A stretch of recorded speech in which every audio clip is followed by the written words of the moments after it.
When I was a little girl, I would try and minimize my black identity. My blackness was seen as a curse instead of a blessing. At times I felt like a spot of black ink on a white wall, a stain on an otherwise clean wall. I yearned to blend in, to smudge my blackness out so I could meld a lot more easily and seamlessly into my white surroundings. I've always been aware that I was black. I don't really know how my parents instilled it in me, but I always knew. One thing that's really vivid in my mind is when my cousin bought her daughter a baby born doll. My cousin is black, and the baby born she bought was white. When I was little, I used a whole range of strategies to lighten my skin. I would always go outdoors in layers to protect my skin from the sun.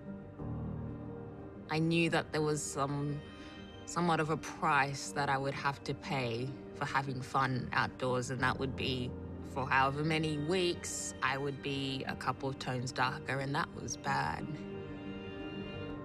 I've seen pictures on Facebook, mothers bleaching their child, especially the females want to look like a white doll. Growing up in Sudan, I've seen a lot of women using skin lightening products to lighten up or tone the skin. That's been seen as it's something normal, it's an act of beauty. It's probably one of the #1 selling products in most of the African shops that I know. What is going to say to your young girls, like my niece? She's absolutely beautiful with her black skin and that natural hair. I don't want her to look in the mirror and say, oh my God, do you think I have to wet my skin just for the world to accept me? In Sierra Leone, most of the time I was called Yala Pikin, means fair skin. And I was always given gift by people that I knew and strangers as a token to express the appreciation for being blessed with such a beautiful skin. The effects of colorism come down to colonization, kind of the white man favoring our lighter counterparts, our lighter ancestors. And I think that's really been rooted into our culture. If you had a lighter skin, you'd be favored, it'd be better for you. For some reason, how some of us see lighter as being better, when that's not necessarily the case. Even though my parents used to tell me, you're beautiful, you are intelligent, you can do it, going to school was a big shock for me because children used to follow me and calling me monkey, and how could I like myself if the others thought I was ugly?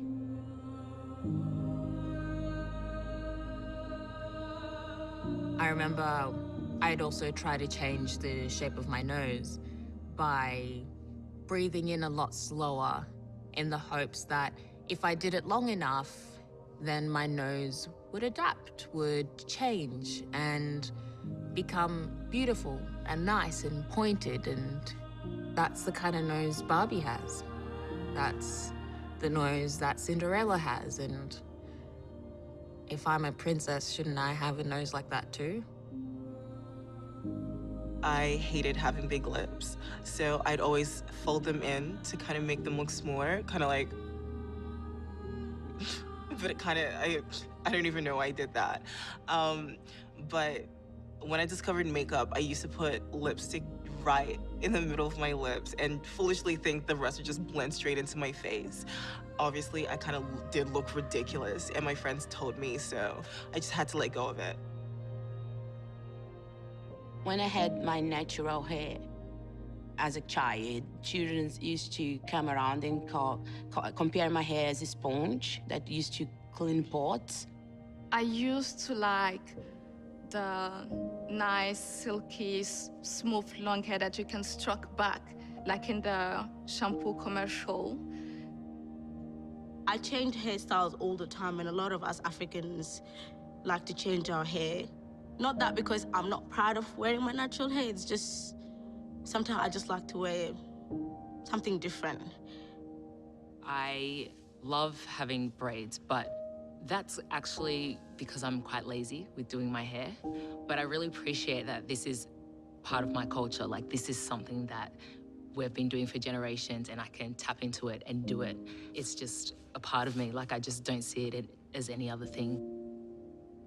It took me years to realize that my hair is part of my identity, is who I am, is my culture, and I should be proud of it. I'm celebrating my natural hair every day. When I first came to Australia with my parents, I made a concerted effort to change my accent because I could tell that the way that my parents and me and my siblings spoke was very different, and that wasn't cool. And I remember thinking that I was doing the right thing, so then we could be happy because we would be true Aussies. When I was younger, I hated wearing my native attire. There was this one time we went to a festival, cultural festival, and my parents were speaking so loud in our native tongue. There was just this point where I just wanted them to stop. Like, I just felt so embarrassed. And I remember realizing at a point I'd forgotten my mother tongue. I wasn't able to communicate to my grandmother when she called. I didn't have something of my culture, something of my heritage that perhaps in the future I would be able to share, something that I would be able to write in stories, something that I would be able to give to the next generation. That part of my identity was gone. Growing up, I found it hard to balance the idea of being Australian and Ghanaian. My parents always used to say, oh, you're Aussie, you're born in Australia. But when I'd go to school, I'd realize that there's something different. Like, you know, if you talk about what you had for dinner last night, you know, someone had pasta or bangers and mash or something like that, and I had fufu or I had like kenke, like something totally different. I realized there was a disconnect. I probably got to about 19 and I realized that I'm a hybrid, I'm both. Yeah, some days I could be more than the other, but at the end of it, I'm a combination of Australian and Ghanaian.